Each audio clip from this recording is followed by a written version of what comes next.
Today we're cutting out hair using the Smart Selection brush, all on Affinity Photo 2 on the iPad. Cutting out hair can be frustrating, time consuming, annoying, and at the end of the day, the result sometimes still isn't that great. But today, I'm going to show you how to cut out hair using the Smart Selection brush, a tool which is absolutely fantastic, one of my favorite tools in Affinity Photo 2, and I think you'll find it useful too. It's maybe not suitable for every project and every photograph, but I'll talk about that at the start of the tutorial. But for now, let's get into it. And there's a few ways of importing photos into Affinity Photo 2 on the iPad.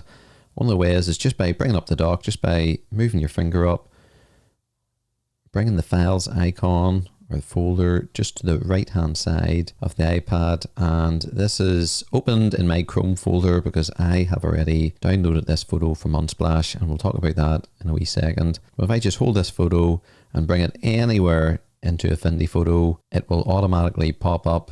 You can just swipe that wee folder away. It's named the file of the project, the same name as the photo, so we can simply tap into it, and that is our photo imported into Affinity Photo. Another way importing, and just to show you where I got this file can be downloaded from unsplash.com. I'll just bring up Google Chrome. I've already typed in unsplash.com. Unsplash.com is brilliant. That's where I get photos for a lot of my tutorials, to be honest, because they're really stunning, some of them. They're really high quality, and more importantly for me, or just as important for me, is I can use them in my YouTube videos, in my tutorials, in my work life, in my home life, and you can too. That is a picture from Northern Ireland, the dark hedges from Game of Thrones. I'll just click into that. I know we're going off topic. This is the dark hedges here in Northern Ireland, made famous by Game of Thrones, which was filmed in Northern Ireland, and some of the related photos. And there you go. That's a bit of a surprise. We'll just go to that. I wasn't expecting that. But for today's purposes, I simply typed in hair. I wanted to find a photo that I could cut hair out of, and this here image, actually, I'll just click into it. This is the image. If you're a long time fan or a long time subscriber of my channel, you'll maybe recognize this image because this is the image used in a similar tutorial on Affinity Photo 1. And to download this photo, simply just click on the wee green button up here, click on original size. You want the best quality available, and that'll be the original size. Click the download link, open in, and you can see Affinity Photo 1 is still in my iPad, but we don't want that. We want to scroll all the way over, and Affinity Photo 2 is not showing up. But if we click on more, hopefully if we scroll down, yep, there's Affinity Photo 2. We'll get an error message, cannot import, please close the current document before importing. And that's good to know. I didn't know that was the thing, so now I do. So we've closed that. If we bring up this photo again, go to more, all the way down to Affinity Photo 2, and now it will straight away import it. And we'll maybe look at this again, but seeing I started on this image at the start in my mind, we'll go for that. So you want to cut out hair. An important thing to remember when you're trying to cut out hair out of a photo is you have to know your limitations in many ways. I chose this photo not by accident. I chose it because the background is all blue. It's nearly the same shade of blue. It's a wee bit lighter blue than it is up here, but it's fairly consistent blue. If we look at this other image, which I used last year, it's nearly all white. There's a bit of a shadow down here, but again, it's very plain. If we go into unsplash.com just for a second, and we'll click out of that photo, that wouldn't maybe be too bad. That wouldn't be too bad because it's white. You'd run into issues down here. This here is a lovely photo. It would be more of a challenge to Affinity Photo. I'll maybe try that another time, but certainly these strands with some of the dark marks in the waves, that would be a challenging photo. Affinity Photo 2 might be able to do it. We'll maybe not look at it today, but it's just to show you. And that's a really nice photo, but again, that could be a bit trickier, or certainly down here when you get the edge of the building kind of coming in. The rest of it mightn't be too bad. But it's just to know the limitations of what Affinity Photo can and can't do. First of all, get a photo with the background the same color, and hopefully this will work quite well. And the tool we're going to use is the Smart Selection brush here on the left hand side, the Smart Selection brush, and it's a tool I use many times, and it'll be absolutely fantastic for this. And it's brilliant actually to cut out many things in Affinity Photo. If you watched my last video, you'll know that in Affinity Photo now the contextual toolbars move from the bottom where it used to be up along the top, and that really keeps it more in line with the desktop version and other packages like Photoshop. On the left hand side here you get the width of the brush, and normally I like to do something quite big, and you can see because the edge is so blue, it's doing a pretty good job straight away. And I could get finer. I could maybe lower the brush size down and get some more of these wee bits of hair all along, but I'm going to leave it like that because the powerful thing about the Smart Selection brush is you can refine it. And maybe I've hit something there, so I'll just redo that. If you ever make a mistake, 2 fingers will undo and 3 will redo it. I'll try and get that bit there. If we do make a mistake and say I select some of the sky and I don't want to, you can go up here to the top, you can add, you can subtract, and now that'll simply subtract that bit, or you can add it back in. So just for the purpose of this, we'll subtract that. You can also hit on it or click on it and move it that way. So you can either move the arrows or click on it. Moving the arrows is easier in this case, but if there's multiple options like blend mode, you might want to click on it and go through it that way. So there's a few icons here. The one we're going to deal with here is the refined edge. And what Affinity Photo has tried its best to do is to mask out the bit that's coming up pink is the bit that's now masked out, the bit that we're going to get rid of. You can still see some blue around her hair, and it's even ate in to some of the hair there. So we'll get it big. On the left hand side, you've got different brush options now. This kind of smooths out, and it's actually updating it real time. This will smooth our mask, and for hair, we don't want it smooth at all. We'll keep that right down, because if it's going to smooth hair, it's not going to look good. It's not going to get all the wee details. Hair's not normally smooth, or certainly this hair is not smooth. So we'll keep that down. This here is really interesting, the border tool, and we'll maybe come back to that in just a second or two. If there's a dot on the brush tool, you can click on it and it will change it. This one here changes it to ramp. We'll change that, or we'll keep that as it is in the middle ramp.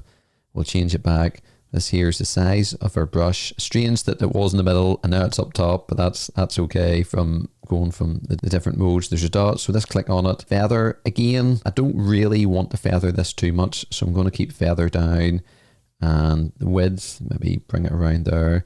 And this is the really fun bit I always enjoy when working with the refined bit, or the refined mode, and that's I'm trying to colour in, or really just go round the outline of this lady's hair to see what Affinity Photo can do.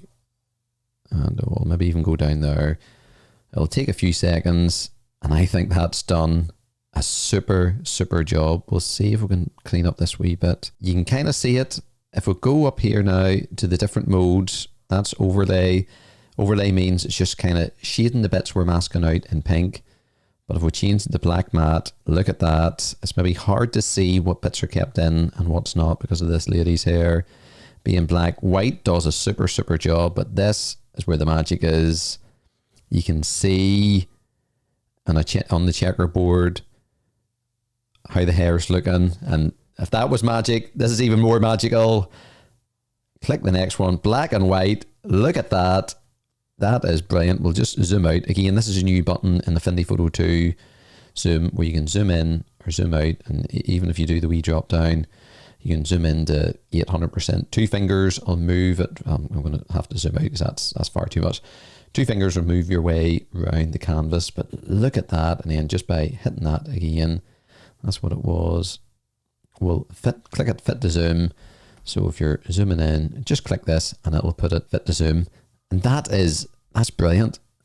That is a really super stunning job, and I'm over the moon about that. Every time I use this brush, or most times, I'm always impressed by it, or really impressed by it. But just remember the limitations. If this background is in a cityscape in the background, or some of the things were shown beforehand, it mightn't look as good. So I'm actually really happy with that. I was going to show you this brush, or this part of the brush, which I don't need to, but this is a new thing in Affinity Photo, and if we bring it up, you can kind of see what it does. It brings the border in a little, and if we bring it right up to the very top, this photo doesn't really need it, but it will refine the border even more, and it'll bring it in even more.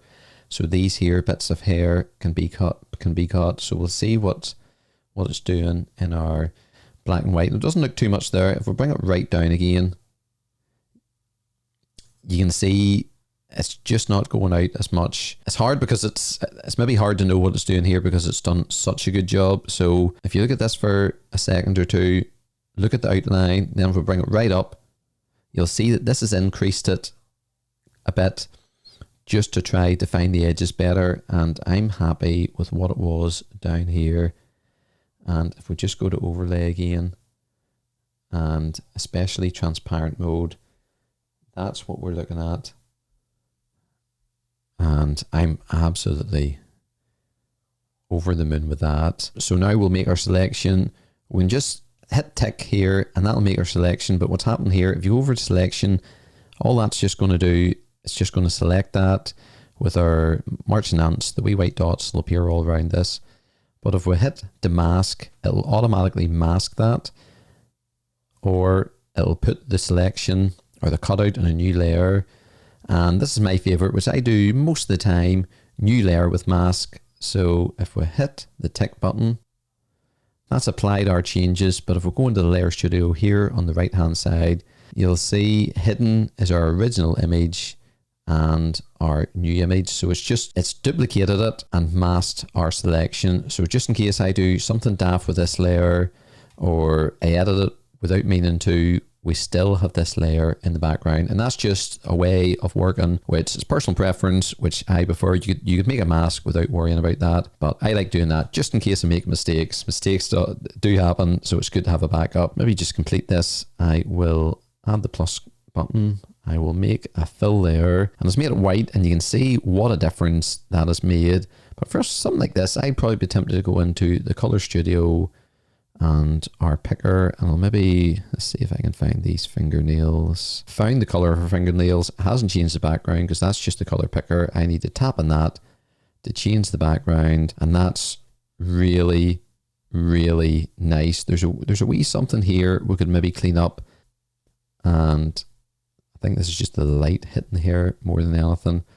But that's really nice. Like that's really, really nice. And I know it took me a while to explain it, but you do something like this in absolute seconds. And just to prove that fact, I'll maybe go back to our other image, and I'll try to do it quite quickly, and I'll continue talking, but I'll maybe not explain to the same extent what I'm doing.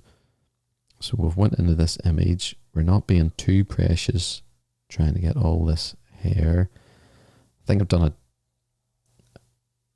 an okay job, but some bits of it are quite wild, like we're missing big bits here. So we'll go into our refine edge.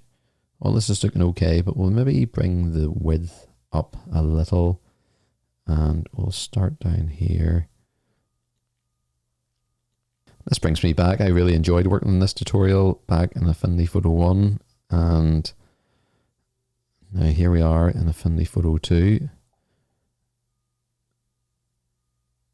I was really impressed with the results back then, and hopefully I will be again here. Wow, look at that. I get too excited, but I just think it's absolutely amazing.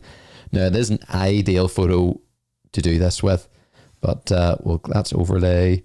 Black, obviously, you can't really see very well, and white's looking good. Transparent's looking good, but that's where the magic is. Again, don't know why I'm talking about magic so much today, but it's fantastic. It's such a job. And again, my practice is new layer with mask, hit the tick, and there we have it. And there's our old image. And what I'll maybe do is I'll maybe make a new fill layer. And in this case, it's moved the fill layer above this lady, this model. So we'll go back to our color studio, or sorry, that was maybe too quick. Just by tapping your finger and holding it down, you can move layers. So that's it above, and then if we just tap this one, we just tap and hold, we'll move it above the fill layer. We'll click into the fill layer.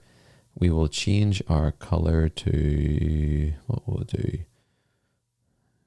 Yeah, that there looks pretty good. And look how well that is cut out. I know up here there's maybe a wee bit in the nose, and if something like this happened, you could just go into the mask. So I'm clicking on the layer, clicking this arrow down, clicking the mask, and we'll maybe cover masks again in Affinity Photo 2. I go quite into depth in masks in a tutorial for Affinity Photo 1, and it's still fairly So we'll choose white.